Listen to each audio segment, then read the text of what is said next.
সুপ্রিয় শিক্ষার্থীবৃন্দ, নিমসার জোনাবালী বিশ্ববিদ্যালয় কলেজের দ্বাদশ শ্রেণীর পরিসংখ্যান বিষয়ের অনলাইন ক্লাসে তোমাদের স্বাগতম। আমরা আজকে পরিসংখ্যান বিষয়ের দ্বিতীয় পত্রের প্রথম অধ্যায়ের সম্ভাবনার উপর ক্লাস, নমুনা ক্ষেত্র ড্র করা। আজকে একটি নিরপেক্ষ মুদ্রা একবার নিক্ষেপ করলে নমুনা ক্ষেত্রটি এস, সেকেন্ড ব্র্যাকেটের ভিতরে এইচ এবং টি। মুদ্রার দুইটি পিঠ, একটা পিঠকে নির্দেশ করা আমরা এইচ দিয়ে আর একটা পিঠকে টি দিয়ে। তাহলে মুদ্রাটা যদি নিক্ষেপ করি তাহলে হয় এইচ উঠবে, না হয় টি উঠবে। এই দুইটার বাহিরে কোনো কিছু উঠবে না। সেই জন্য নমুনা ক্ষেত্রে এইচ এবং টি, মোট ফলাফল 2। এরপর আসছে তিনটি নিরপেক্ষ মুদ্রা দুইবার বা দুটি নিরপেক্ষ মুদ্রা একত্রে একবার নিক্ষেপ করলে নমুনা ক্ষেত্রটি একটি মুদ্রার এইচ আছে একটি, টি আছে একটি। দুইটি মুদ্রার এইচ আছে দুইটি, দুইটি এইচ দিয়ে আমরা স্টার্ট করি স্যাম্পল স্পেসটা।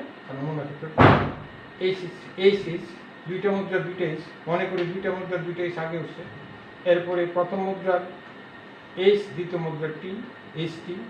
এরপরে প্রথম মুদ্রার টি, দ্বিতীয় মুদ্রার এইচ, তাহলে টি এইচ। তাহলে প্রথম মুদ্রার টি, দ্বিতীয় মুদ্রার টি। তাহলে আমাদের নমুনা ক্ষেত্রটা হচ্ছে H S, H T, T S, T T. একটি মুদ্রা দুইবার অথবা দুইটি নিরপেক্ষ মুদ্রা একত্রে একবার নিক্ষেপ করলে নমুনা ক্ষেত্র হলো H S, H T, T S, T T. এখানে মোট ফলাফল n = 4। এটা আসছে 4 কীভাবে? 1, 2, 3, 4। এখানে ঠিক সেম কেস। 2 কীভাবে? n = 2 কীভাবে? 1, 2। এবার আসো, একটি নিরপেক্ষ মুদ্রা তিনবার অথবা তিনটি নিরপেক্ষ মুদ্রা একত্রে একবার নিক্ষেপ করলে নমুনা ক্ষেত্রটি তিনটি মুদ্রা তিনটা এইচ দিয়ে আমরা স্টার্ট করি। তাহলে প্রথম মুদ্রা এইচ, দ্বিতীয় মুদ্রা এইচ, তৃতীয় মুদ্রা এইচ, প্রথম মুদ্রা এইচ, দ্বিতীয় মুদ্রা এইচ, তৃতীয় মুদ্রা টি, প্রথম মুদ্রা এইচ, দ্বিতীয় মুদ্রা টি, তৃতীয় মুদ্রা এইচ, প্রথম মুদ্রা টি, দ্বিতীয় মুদ্রা এইচ, তৃতীয় মুদ্রা এইচ। এরপরে একটা টি দিয়া বা দুইটা এইচ দিয়ে শেষ। প্রথমে আমরা তিনটি এইচ দিয়ে একটা ফলই হবে, H H H H H H H, আর হবে না। কিন্তু এখন দেখো দুইটি এইচ এবং একটি টি দিয়ে কয়টা ফলাফল আসে? H S T, H T H, T H H. দুইটি এইচ এবং একটি টি দিয়ে তিনটা ফলাফল, H S T, H T H, T H H. এখন সেম একটি এইচ এবং দুটি টি দিয়ে আরও তিনটি ফলাফল পাওয়া যাবে। একটি H, H T T, T H T, T T H, এই তিনটা ফল, একটি এইচ দিয়ে এই তিনটা ফল পাওয়া যাবে। আর লাস্ট ফলাফলটা হলো, এটা তো কোনো এইচ থাকবে না, টি টি টি। তাইলে একটি নিরপেক্ষ মুদ্রা তিনবার বা তিনটি নিরপেক্ষ মুদ্রা একত্রে একবার নিক্ষেপ করলে নমুনা ক্ষেত্র H H H, H T, H H T, H T H, T H H, H T T, T H T, T T H, T T T. এখানে মোট ফলাফল n = 8। কীভাবে? 1, 2, 3, 4, 5, 6, 7, 8। একটি নিরপেক্ষ মুদ্রা চারবার বা চারটি নিরপেক্ষ মুদ্রা একত্রে একবার নিক্ষেপ করলে নমুনা ক্ষেত্রটি কি আসছে? চারটি মুদ্রা, একটি মুদ্রার একটি এইচ, চারটি মুদ্রার চারটি এইচ দিয়ে প্রথমে start, H H H H. এরপরে একটি এইচকে সরে একটা টি বসাই এবং টিটা ক্রমান্বয়ে স্থান বিনিময় করে করে এই পর্যন্ত আসবে, ক্রমান্বয়ে স্থান বিনিময় করবে টিটা। তাই এই ফলাফলগুলো আমরা পেয়েছি। একটা টেকনিক, এইচ এইচ এইচ টি। এরপরের ফলে টিটা এখানে আসবে, এইচটা এখানে যাবে, এইচ এইচ টি এইচ। এরপরের ফলে টিটা এখানে আসবে, এইচটা এখানে যাবে, এইচ টি এইচ এইচ। এরপরে টিটা এবং প্রথমে চলে আসবে টি এইচ এইচ এইচ।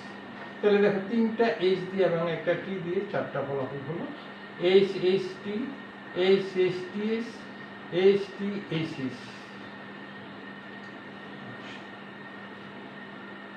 এবং টি এইচ এইচ এইচ। এরপরে আসো দুটি এইচ এবং দুটি টি দিয়ে ফলাফল কয়টা হবে? ছয়টা ফলাফল হবে। এইচ এইচ টি টি, এটার বিপরীতটা রেখে ফেলো টি টি এইচ এইচ, তারপরে এইচ টি এইচ টি, এটার বিপরীতে টি এইচ টি এইচ, তাহলে এইচ টি টি এইচ, এটার বিপরীত টি এইচ এইচ টি।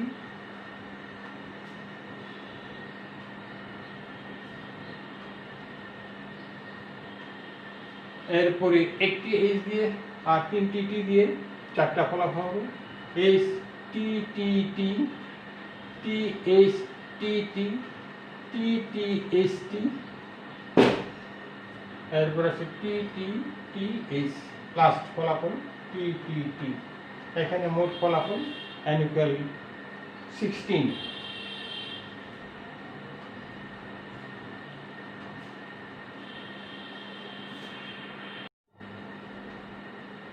একটি প্রশ্নের সমাধান।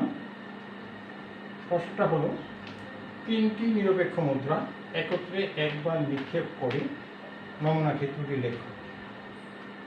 নিম্নলিখিত ঘটনাগুলো সম্ভাবনা নির্ণয় করো। ঘটনাগুলো কি? 1 নম্বর, দুটি এইচ পাওয়ার সম্ভাবনা। 2 নম্বর, কোনো এইচ না পাওয়ার সম্ভাবনা। 3 নম্বর, কমপক্ষে দুটি এইচ পাওয়ার সম্ভাবনা। 4 নম্বর, বড় জোর দুটি এইচ পাওয়ার সম্ভাবনা। এখানে দুটো শব্দ আছে, খেয়াল করবে, কমপক্ষে এবং বড় জোর। এই শব্দ দুটা খুবই তাৎপর্যপূর্ণ।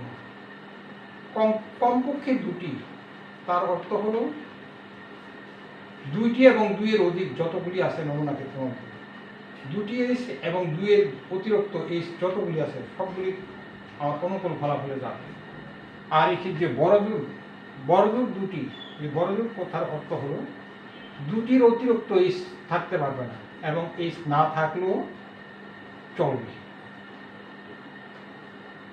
এই তাহলে এখন উত্তর আসছে তিনটি নিরপেক্ষ মুদ্রা একত্রে একবার নিক্ষেপ করলে নমুনা ক্ষেত্রটি, এই যে দেখো স্যাম্পল স্পেস, একটি মুদ্রার একটি এইচ, তিনটি মুদ্রা তিনটি এইচ, তিনটি এইচ দিয়ে স্টার্ট করলাম, এইচ এইচ এইচ প্রথম ফলাফল। দ্বিতীয় ফলটা প্রথম মুদ্রা এইচ, দ্বিতীয় মুদ্রা এইচ, তৃতীয় মুদ্রা টি। তারপর দেখো এই টিটা ক্রমান্বয়ে স্থান বিনিময় করে এইদিকে আসবে। এই টিটা মাঝখানে চলে আসছে, মানে প্রথম মুদ্রার এইচ, দ্বিতীয় মুদ্রার টি, তৃতীয় মুদ্রার এইচ। তার মানে এই টিটা কম স্থান বিনিময় করে এখানে আসবে, এরপর ফলাফলে এখানে আসবে। তাহলে প্রথম ফলাফলটা এইচ এইচ এইচ, তিনটি এইচ। দ্বিতীয় ফলাফলে দুটি এইচ টি, এইচ এইচ টি। তৃতীয় ফলাফলটা এইচ টি এইচ। চতুর্থ ফলাফল টি এইচ এইচ। দুইটি এইচ দিয়ে আর হবে না। এখন একটি এইচ, দুটি টি, প্রথম মুদ্রার এইচ, দ্বিতীয় মুদ্রার টি, তৃতীয় মুদ্রার টি। এরপরে পর দেখবা এই এইচটা স্থান বিনিময় করে এইদিকে যাবে ক্রমান্বয়ে। তাইলে আরো দুইটা ফল তুমি পেয়ে যাচ্ছ, H T T, T H T, T T H. লাস্টের ফলাফলটা এখানে যখন প্রথম ফলাফলটা হচ্ছে তিনটা এইচ দিয়ে, লাস্টের ফলাফলটা তিনটা টি দিয়ে। তাহলে এখানে মোট ফলাফল কত আসছে? 1 2 3 4 5 6 7 8। মোট ফলাফল এমনকি 8। তাহলে এখন আমরা সমাধানে যাচ্ছি। যে মনে করি দুটি এইচ পাওয়ার ঘটনা এ, অতএব এ ঘটনার অনুকূল ফলাফল এইচ এইচ টি, প্রত্যেকটাতে দুইটা করে এইচ আছে, এর বাহিরে কোনো ফলাফলে দুটি এইচ নাই। তাইলে এখানে মোট ফলাফল কটা? এমনকি 3। অতএব দুটি এইচ পাওয়ার সম্ভাবনা, প্রবাবিলিটি অফ এ ইকুয়াল 3/8।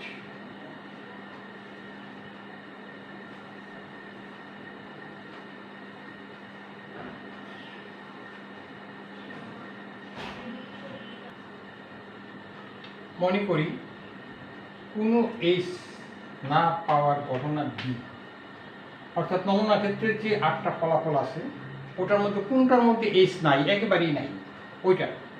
তাহলে অতএব বি ঘটনার অনুকূল ফলাফল কোনটা? টি টি টি, সেক্টর টি।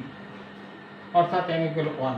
সুতরাং কোনো h না পাওয়ার সম্ভাবনা probability of b = 1/8। কারণ প্রবাবিলিটির ডেফিনেশনটাই আমরা জানি অনুকূল ফলাফল বা মোট ফলাফল।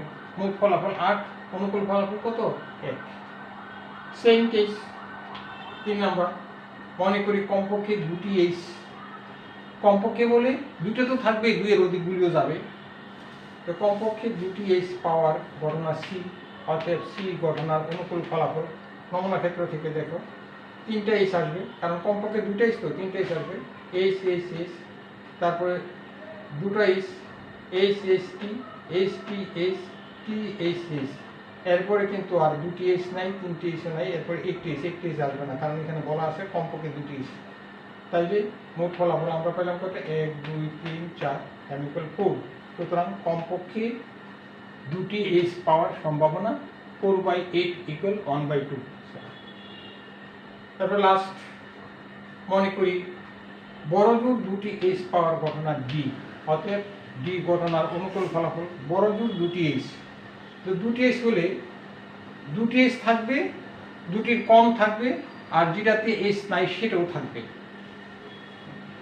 এখানে খেয়াল রাখতে হবে, কিন্তু বড়জোর দুটি h, তাহলে দুটি h যেটাতে আছে সেই যেগুলোতে আছে সেটি থাকবে, একটি h থাকবে, আর যেটাতে h নাই সেটা থাকবে। তাহলে h h t, h t h, t h h, h t t, t h t, হ্যাঁ, t t h আর t t। অর্থাৎ নমুনা ক্ষেত্রে আছে আমার মোট ফলাফল 8টার মধ্যে থাকবে না কোনটা? 3টা h যেটাতে আছে সেটা থাকবে না, সেটা বাদ দেওয়ার বাকি সবগুলি 7টা, n = 7। অতএব বড়জোর দুটি h পাওয়ার সম্ভাবনা probability of b = 7/8 আনসার। আজকে তোমাদের সবাইকে ধন্যবাদ। এই ধরনের যে অঙ্ক আছে বা গাণিতিক সমস্যা আছে সেইগুলি করতে চেষ্টা করবে। প্রশ্ন যদি থাকে আগামী ক্লাসে তুলে ধরতে চেষ্টা করবে। তোমাদের সবাইকে ধন্যবাদ। তোমাদের সুস্থ দীর্ঘ জীবন কামনা করে আজকে ক্লাস আমরা এখানে সমাপ্ত ঘোষণা করছি।